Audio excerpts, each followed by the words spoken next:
Bij 12 uur, dat is niet slecht.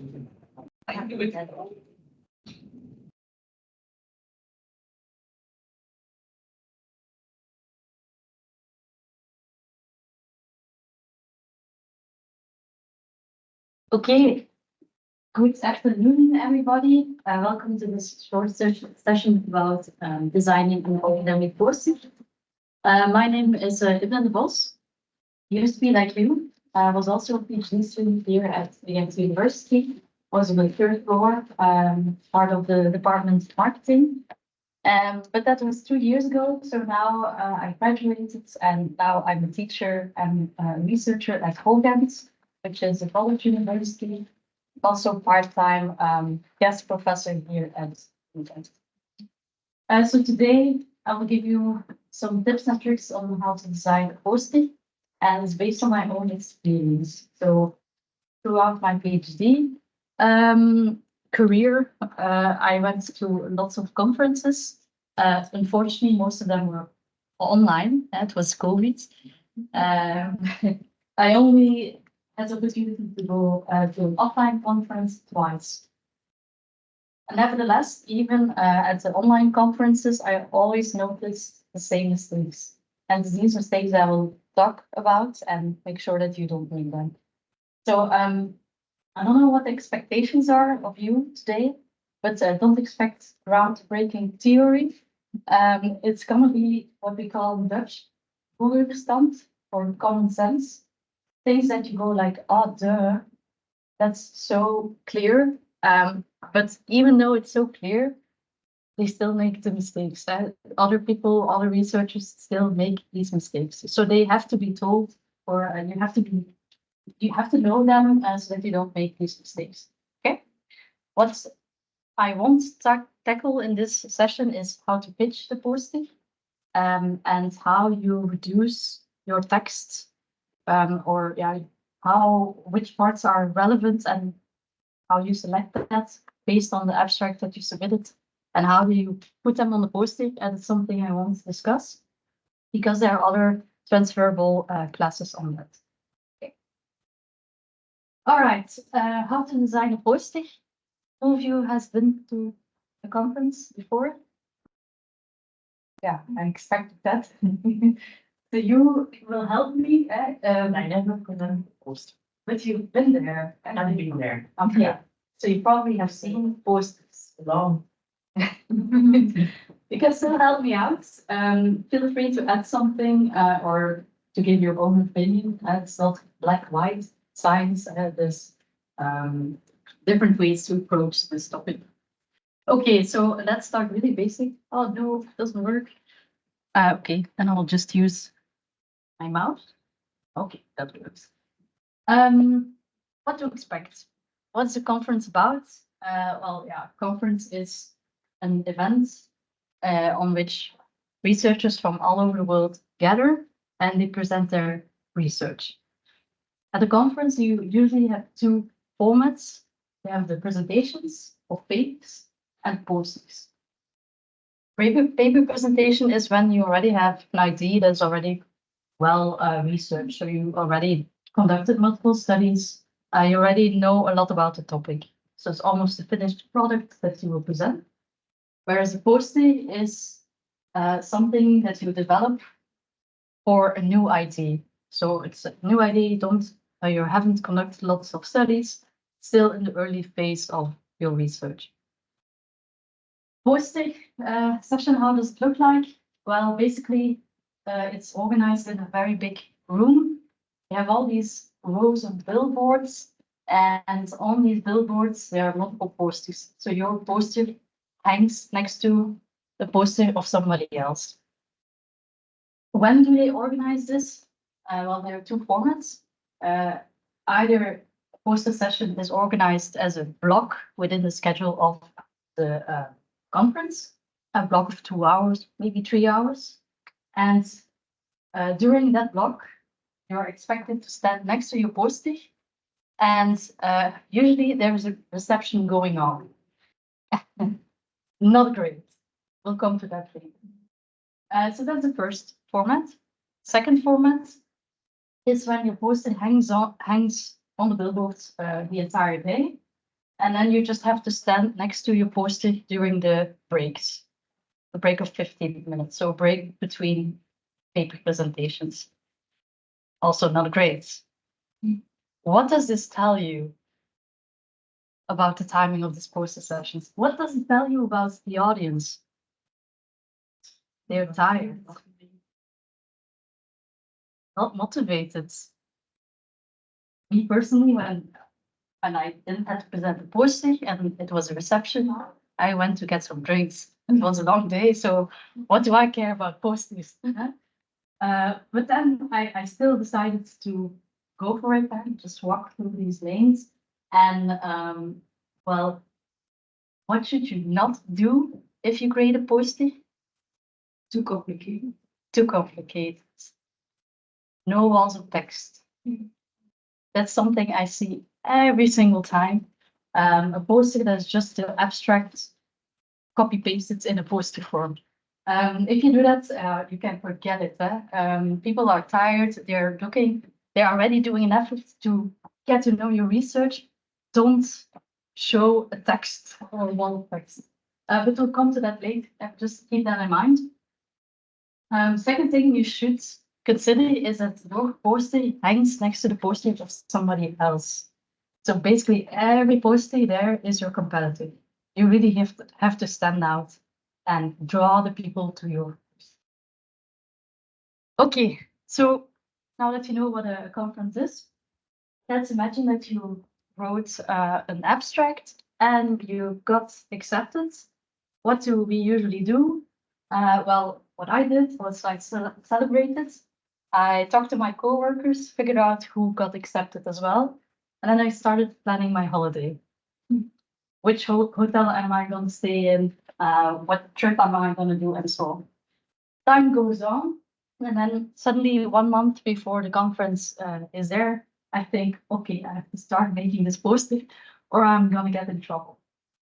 So what do I do? Or yeah, you never made a poster here. Eh? What do I do? And my coworkers did back then. We look for a coworker who is already has already several years of experience. I would just ask them, hey, do you have a template for me? Can you give me the poster that you submitted at that conference for me? You get that template and then you start changing whatever that person did. If that person had a blog for introduction, oh, I'm just going to put my introduction there. If the person had an image, I'll just search for an image and I will put it there. And you basically copy whatever that coworker did. What's the problem with that, do you think?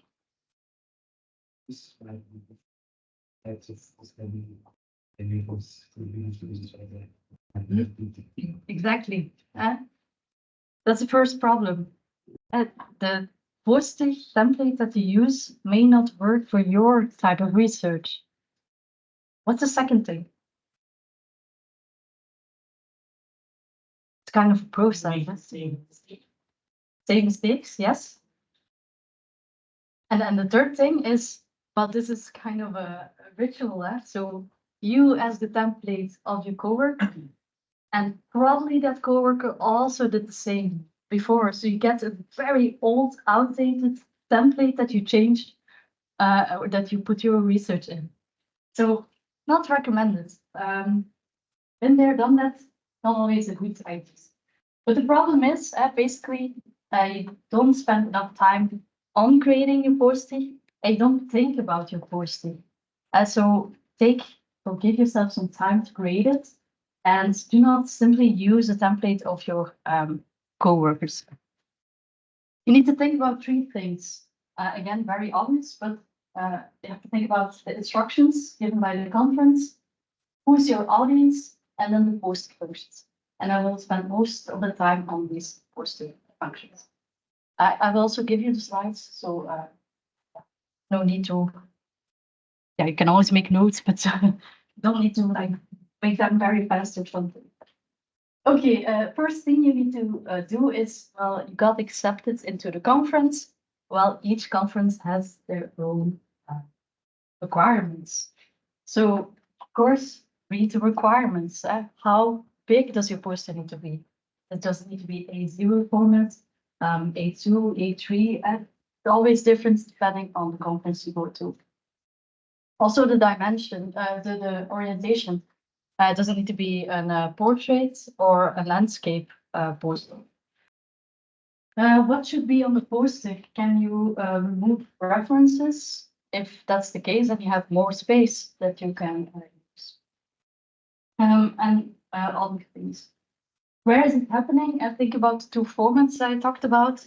If the first format is being used, meaning that the posting session happens during the reception break, or is it being used? Is the second format being used, meaning that it will hang up all day? Then you need to make changes to your posting. For instance, if your poster hangs up all day, you cannot stand next to the poster the entire day. So make sure that you think about a communication or ways to communicate with your audience. I will give some examples of that, but you can put a QR code on your poster or hang post-its so that people can communicate, give you feedback or ask questions when you're not there. So keep that in mind, which format is being used. And then if you're going for the prize, if you want to win an award, not only for a real conference, but for the PhD Research Day, see if the judging criteria are available. Usually it has something to do with the theme of the conference. So if they're available or you have to relate to the theme of the conference, and make sure that you adjust the content of your post to these criteria. It's always hard to win. Don't beat yourself up for it. Usually it's a political game, but you can still try. So the first thing, very obvious, check the instructions for your post. Second thing you need to do is think about your audience, meaning who will present, who will be there at the conference, who are your who's your audience. It all has to do with how much do they know about your topic. Do they know the concepts that are being used? Can you use terminology or not? Especially here for the marketing researchers. We have different conferences. You have a conference for consumer research, for psychologists. They are related fields, but they do not have the same knowledge. So you cannot always use abbreviations or specific theory. Those people won't understand what you're talking about. It's often something that I see in posters that they just put the term of theory and abbreviations, and then if you do not know anything about it, well, yeah, good luck. They don't understand your poster. But yeah, you could also be presenting at a conference that is aimed at businesses. Well, then, of course, you don't need to highlight your theoretical contributions, but the practical contributions. So think about who's your audience, what do they know, and what do they want to see in your poster. And make sure that you, of course, put on the poster what they can understand and want to see. Okay. Third thing you need to think about when you are designing the poster are the functions of the poster. And I wonder whether you can figure out which 3 functions the poster should have. What should the poster do? Feel free to shout. Tease? Tease? Why not? Didn't think about that, but well, more or less, yeah. Information, let's put it somewhere on the board, like board. Okay, information. What else? Visualization of how it may be done. I would say that's informing, but indeed.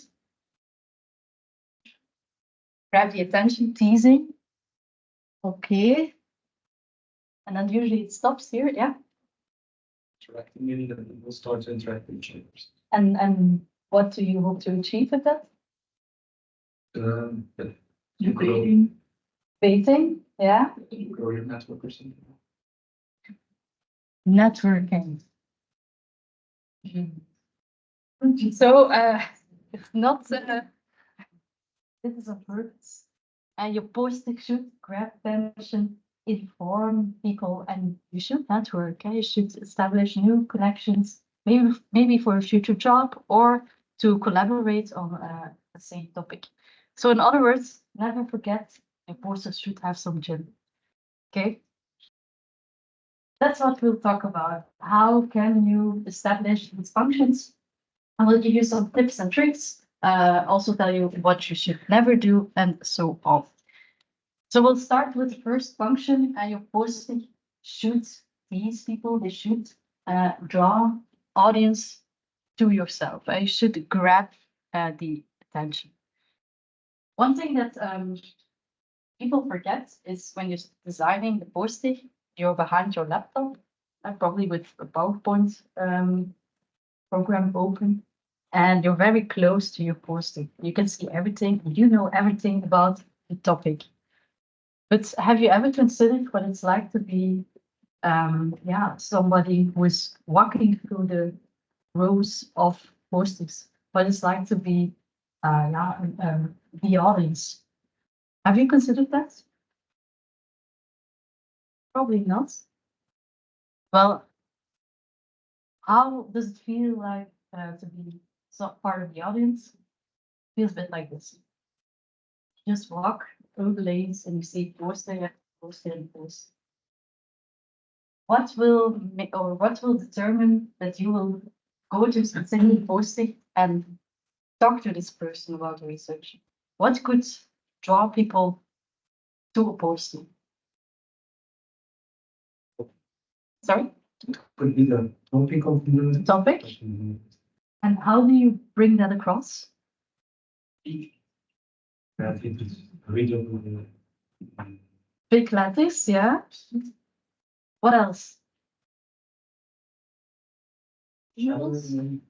Visuals. Yes, drawings or figures. Yeah, I agree. What else? Yeah, contrasting colors. Very important as well. So why does everybody know this? But why do I see so many posters like this? These are real posters, by the way. I crossed out the names, so it's anonymous. But this is not the exception. I would say about half of the posters look like this. If you would have the choice, A or B, imagine that they're on the same topic that interests you. Which poster would you take a look at? Who says B? You're still going for A or? Yes, B, but I'm also thinking, what if there are studies, the type of studies like qualitative studies, and they don't have a lot of That's true. graphical implementation, or how to present their mind. That's, yeah. Yeah. You could still add some visuals, I think, Yeah. maybe quotes, Yeah. contrasting colors, but I agree. I know it's Yeah. full of text. But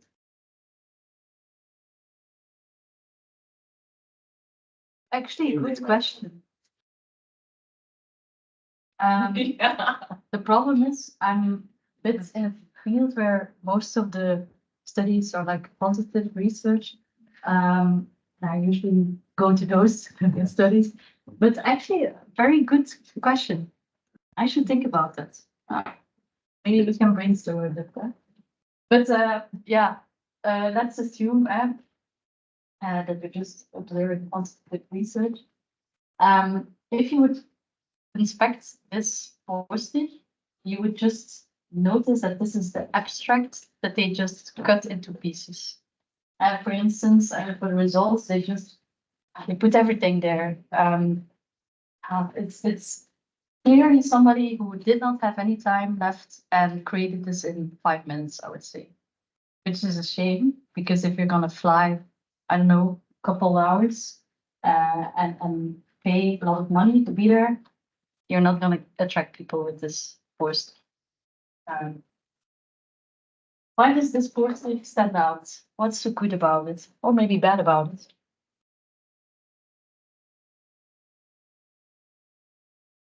The graph and Pictures? So here, yeah, and also the graph. graph, yes, You have to conclude. Yeah, that's a teasing, it's like a teasing box. yes. I think. I have to say, it's busy. Also true. There are always bad and positive sides. But I liked this posting because there's not a lot of text.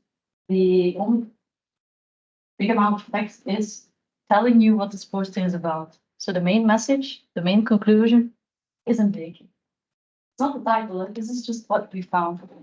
And imagine if you're walking through the road of postings and you only have 2 hours to discuss with authors of the courses, then you basically are looking for these cues that you want to know in 5 seconds. Is this a posting that I want to know more about or not? It has graphs, so you can easily see results. The stimuli are being shown in postings in images. It is busy, but in my opinion, it's very clear what's about. If you want to know more about this poster, you need to start reading everything till you know what it is about. So if there's only one thing you take away from this session, never do this, please. No walls of text, okay? Or as limited as possible. Okay, now we'll just go through specific aspects of posters. Not about content, but just about the size, the colors, and so on. First thing you have to consider is how big can your poster be? And this, of course, relates to the instructions of the conference. Whatever you do, respect these restrictions. Don't go for posters that are smaller or bigger. And I'm talking about my own experience. I once created a poster that was too tiny. And well, yeah, okay, I may have stood out, but it was not in a positive way. People did not come, so don't do that. Don't do the opposite either. I don't go for too big posters. This is actually a picture I took myself. Somebody who did not respect the size. And what happens? Well, your neighbor is not yet. What are the exact sizes that we need to follow? It's always on the Oh, conference. okay. Yeah, it depends on which conference you're going. Most of the times A0, I think. But yeah, I'm talking about my own field, so not sure which fields you are in. So don't make your poster too big. Your neighbor is not gonna be friendly and they're just gonna put your poster on top of your poster. I remember your competitors, they also want to draw attention and get lots of people discussing your post. Yeah, if this happens, then good luck. Nobody they cannot read the title, they cannot see who you are, and just cannot read. It's basically your poster is ruined. So don't do that. Second thing, fonts. Well, everything should be readable from 1.5 meters. Don't forget, you are creating a poster and your screen is 50 centimeters from your eyes. This is not the case in a conference. So make sure that everything can be as large as possible, but of course, don't exaggerate. Also, it's not a good idea to put everything very large. These are just numbers that I found on a website, which sizes you should use for titles, headings, and so on. If you use these sizes, then it should be readable from 1.5 meters. Fonts, also something to consider. Don't go for these fancy looking fonts that are hard to read. I use the more boring fonts and like Actually, the font of the UGent is fine, but the others are also equally good to use. You can put words in bold to put emphasis on something, theoretical concepts, if they are understood by the audience, is something they can definitely highlight. Whatever font you use, don't use different fonts, sizes, different fonts, sizes, and colors. That's something I've also seen, so hard to believe, but it happens. What should be very big on your poster? Well, your title or key takeaway should be visible from 5 meters. The title should be short, catchy, and it can be a question or summarize the main finding. It can also be a combination of these two. Just make sure that it's not too long. Okay. Then colors, also important to consider. Your poster is not a piece of art, so don't go for more than 3 colors. This is also a real poster. I don't know what they were thinking about, but decided to make this poster with too many colors. So don't go for too many colors. Use contrasting colors, and make sure that you do not use an image as a background. This may grab the attention, but grabbing attention is not the only function. You also need to inform people what your poster is about. And this is just hard to read. So don't go for images, go for colors that are contrasting. The UGent has its own template, and you can definitely use that one. That has nice colors, they are contrasting, and there are not too many colors, so that's fine. We need to use them. No, I always get that question. I'm not entirely sure. I think it's recommended, but if you want to do your own thing, it's fine. Yeah. Yeah, especially if you're with multiple PhD students who got accepted, yeah, I think it's fine that as long as you put the logo of the UGent on the poster, you can use your own template. But then you already have to be, you have to be able to work in those programs. Most of us are happy with the template that we just can fill in. But yeah, definitely. One thing that people often forget is that some of your audience may be colorblind. So if you have graphs, important graphs in different colors, keep this in mind. You can always check which colors you can use or which ones you should avoid. Images also very important to grab the attention, but make sure that images are of a decent quality. Again, you are making the poster on the screen, which is tiny, which may look fine on the screen, but as soon as you print it out, the image gets stretched, and then it can look a bit like this, which is also not very appealing. Be aware of that. Always use images that are of a high resolution, and this is what they recommend to make sure that you don't get these issues. So always check that as well. If you use images or tables, make sure that you give them a title and refer to the images in your text so that people can connect these, your discussion with the image.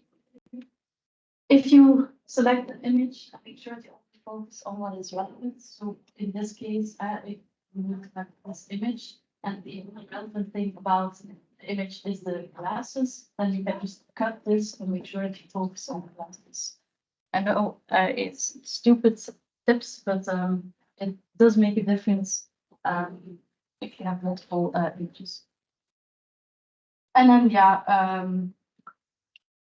I think I discussed the other parts as well.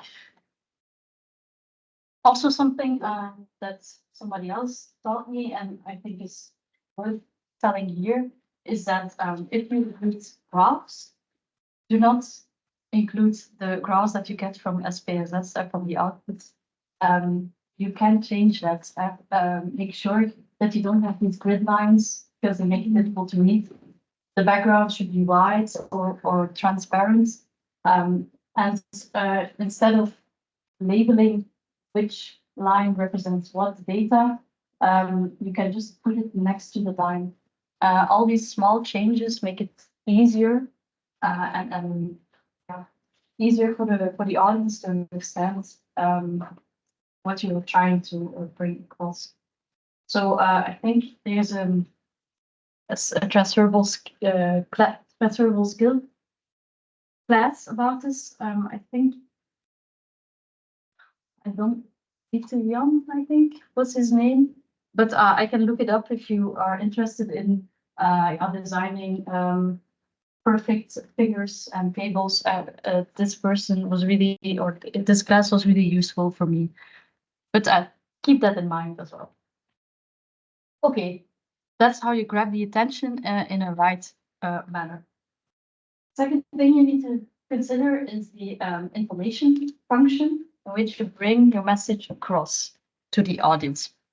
As I already discussed, I won't teach you how to make bullet points based on your abstract. That is something you need to do yourself, and there are other transferable skills classes for that. But I did have, or I figured out that there are 6 good post-it practices that may help you with that, with transferring that or creating the post-it. First thing that you should do before you start creating your post-it is really thinking about what message do I want to bring to my audience? What is the key takeaway? If I would have to summarize my post-it in one sentence, what would it be? You should know that because the post-it, everything around the board or in the post-it should bring that message across. So you first start with that. What message do I want to tell to my audience? Second thing that you should not do is copy paste. Your abstract that you submitted is an abstract and it's not your post-it. So you cannot just copy the introduction and put it on your post-it. If you do that, you'll just get a wall of text, which is not very appealing and also does not bring the message across. And remember, people only stand or watch or look at your poster for 1 minute, maybe 2, and then they start asking questions. So they cannot read an entire poster. Once you figured out what your important message is, you should look at your abstract and should divide the information on your in the abstract into things that people must know to understand the important key message, or information that they should know, and information that is nice to know. Information that is nice to know is something that does not or will not be put on your poster. These are things that just are removed. Should know is debatable. You can put some things or information on the poster, but not everything.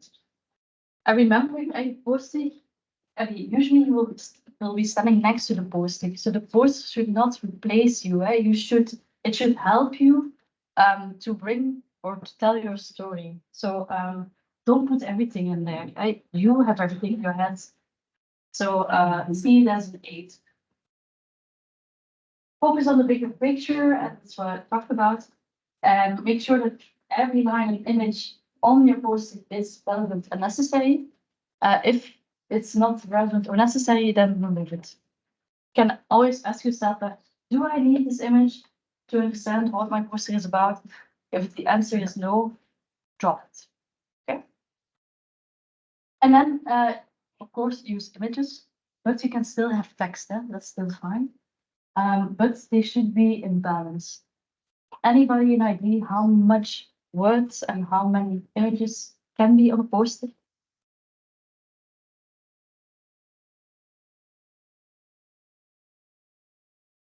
No idea. Well, this is, again, it's not my research, but this is recommended by other people thinking about designing and perfect posting. And they say, well, on average, for regular posting, you can have about 4 to 6 images. This also includes your stimuli, the graphs that you put on the posting, or just an image to draw the attention. That's also fine. But the amount of words should be lower than 800. And 800 is quite, I mean, it's easy to get that many words. Okay. Everything clear? All right. And let's talk a little bit about what should be on the post-it. Well, of course, there should be text on the post-it. What should you not do? Copy paste. I don't want to see sentences. What I do want to see are bullet points. Bullet points that are really a short piece of information that are enough to understand what you're doing. Bullet points in which you emphasize words in bold. Use pictures to, for instance, to show what you did in the experiment, for instance, because they say 1,000 words, and don't use abbreviations or jargon, because not everybody understands. And this is an example which I liked. Of course, it does have abbreviations like DVDs and ASMR, but these are abbreviations that I think almost everybody understands, so we can't include these. They also included other abbreviations, but they first explain what abbreviation is about, and then later on they use the abbreviation. That's also fine, you can do that, but make sure that you first tell your audience what your abbreviation.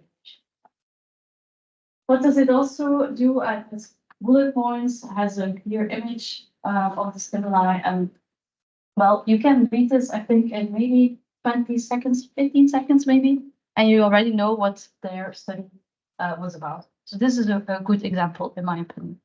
I remember not everything is there because the person is standing next to the post. So if you don't understand everything, you can just ask the person and they will explain everything. Okay. What pieces of information should be on your post-it? Of course, it should be a title. Your name should be on there, the names of the promoters. And of course, from which university are you and how can the people who are interested in your post-it, how can they contact you? We'll talk about contact info in a minute. You can put your email address there, but you can also just put a QR code that they need to scan and immediately opens an email that you can send right away. And remember, to make it very easy for the audience to interact with you. Your main message, of course, should be there, and what should they know about the posting? Then you should, of course, talk a little bit about why are you doing this research, what is known in past literature, what are you trying to achieve, what were your hypotheses, should be there. What did you do? Did you do an experiment or other research? What was the data? And what are you going to do in the future, or what are your conclusions? I put references and acknowledgements into brackets because I used to do that, but it takes a lot of space on your posting and it doesn't really add a lot of things. So what I've seen before in the past is that they just drop the references. But again, I should check whether that's okay for the conference, or they only put key references, very short, so that they have more room for other things that really matter. People are not really interested about references. If they are, they are going to ask for the abstract. Okay. So if it was me, I would check the requirements of the conference and I would just drop them. Okay. Well, yeah. So now I have like slides. Sorry, can I ask a question? imagine if somewhere in the introduction or in another part of text, you want to add like a short reference, like the name and the year. Can you do that? It's fine. Okay. Yeah. Especially if it's a very important paper, I would do that. Okay. So yeah, now I have some slides for a couple of these parts. But I think most of you know it, but feel free to ask questions if you do not understand what I'm talking about. So yeah, first you need to situate your research. So you should tell what do we know, what is the gap in literature, what's your research question, and don't forget, why should we care? In the 2 offline conferences that I presented to PhD, I always had received the question, why should we care about this? Never put it on the post-it, never really thought about it. But yeah, this is a very easy question. Also, if you submit papers, really the reviewers ask for this. Why does this matter? Why do we need to know about that? Previous work that are related to your research, and then of course you can put some hypotheses in your post-it as well. Your hypothesis can be written down or written out, but it can also be shown in a graph like this, which is you put some key concepts and then you put each one for hypothesis 1 and so on. I actually prefer this method because it's visual and very clear what you're talking about, rather than something like this, because then you need to read everything before you understand. But it depends on the type of research that you're doing. This section is usually a section that contains lots of words. A bit difficult to show that in images, so you can go up to 200 words for this section. Yeah, it's the same. There's another example where the hypotheses are shown visually. And you see here that they also try to use images to explain the previous literature, which sometimes is possible, but not always. Then the method section, I should talk about what did you do, what did you measure, and so on. One thing that I often see here is that people want to put too many things here, and they really want to give all the arguments and make sure that nobody can say, I couldn't reproduce your study. Well, at a post-it, nobody cares about that, and nobody is going to try to figure out what you did exactly so they can reproduce that experiment. So don't put too many details there and just stick to the basic things. We did an experiment. It had two conditions. One of the conditions these crayons, or I don't know, whereas the others got a mix of them. Simple as that. Remember, if you're standing next to the post-it, if they have questions, they're just going to ask you. They just want to know what your research is about and what you did, more or less. You can always give them your abstract as well. You can print these out and give them if they want to know more, or can ask for the email and send it for you. What I always recommend, if it's possible for your research, includes pictures.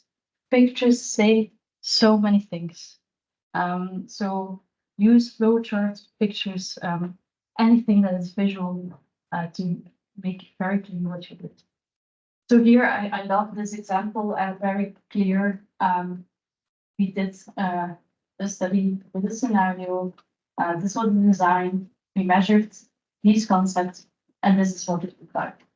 This is what our participants received. Very clear, and that's all everybody wants to know at a post conference, of course. Now you should have a section about data and results. Do not put the results written down. If it's possible, put it in a graph. It's again so easy to see what the conclusion or what the results were if you put it like that.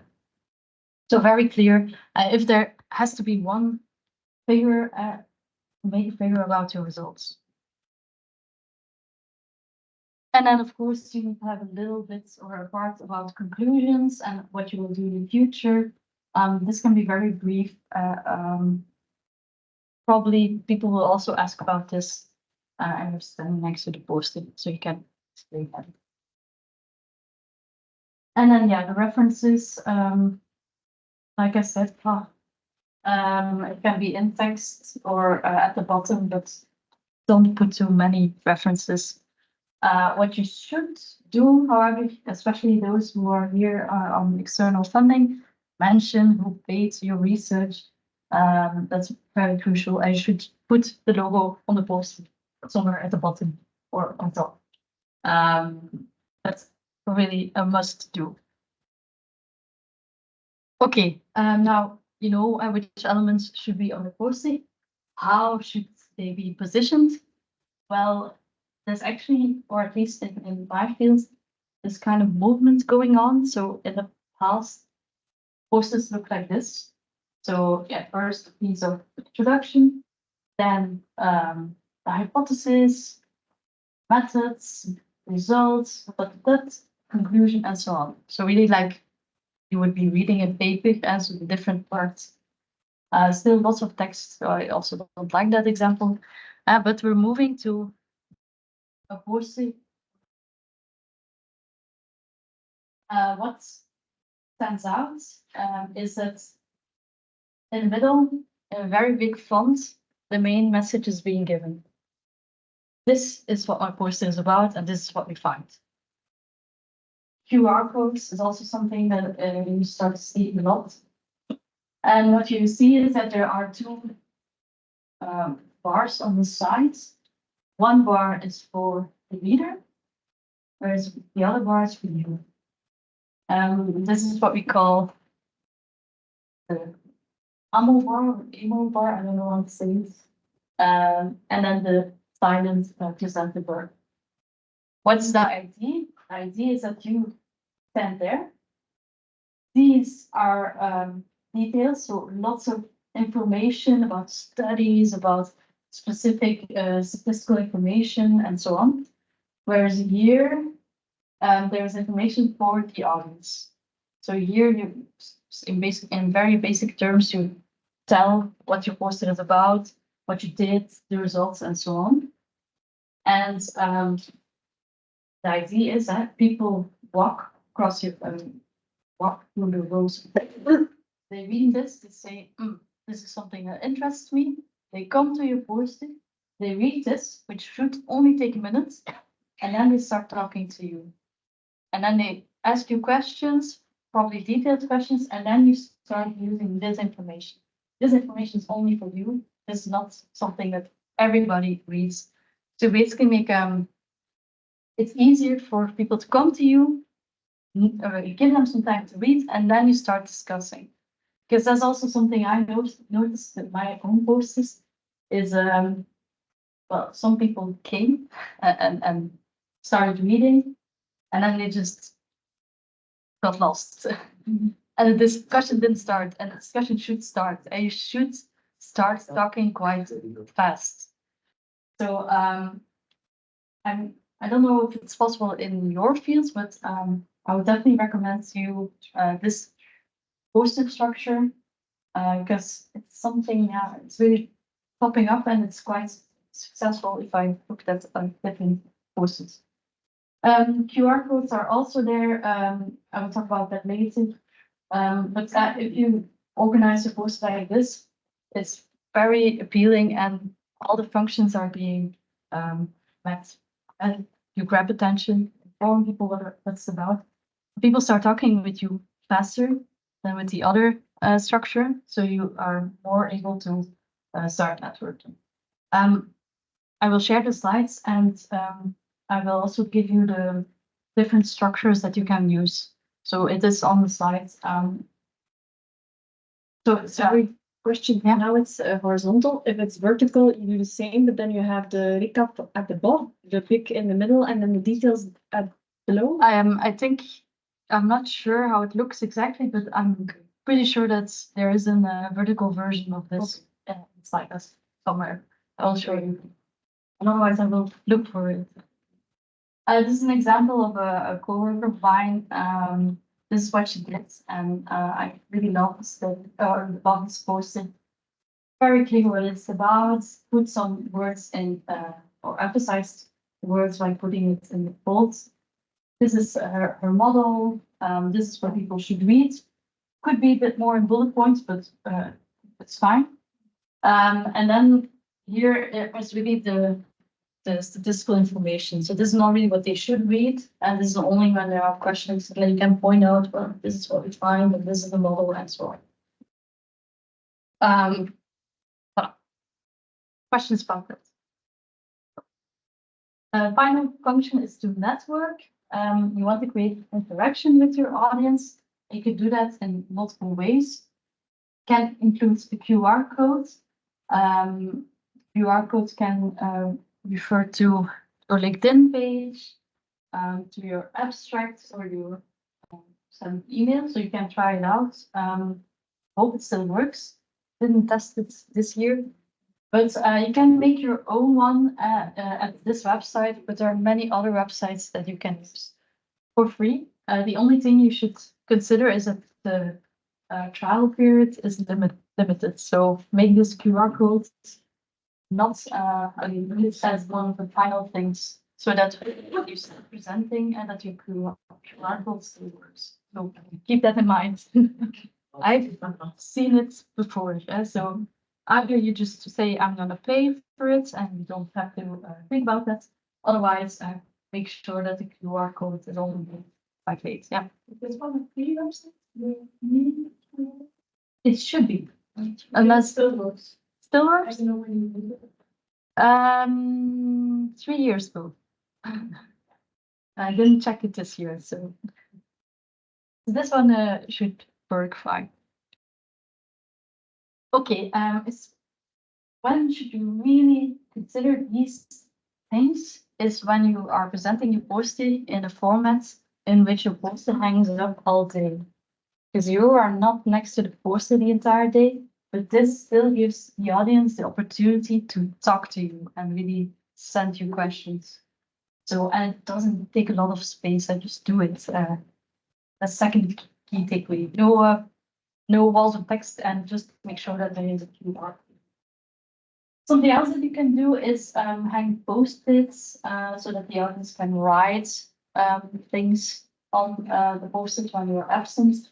And another thing that you can do, but don't usually recommend this, just want to know or tell you that you can do that if it's relevant for your research, is to make or give an interactive part to your posting.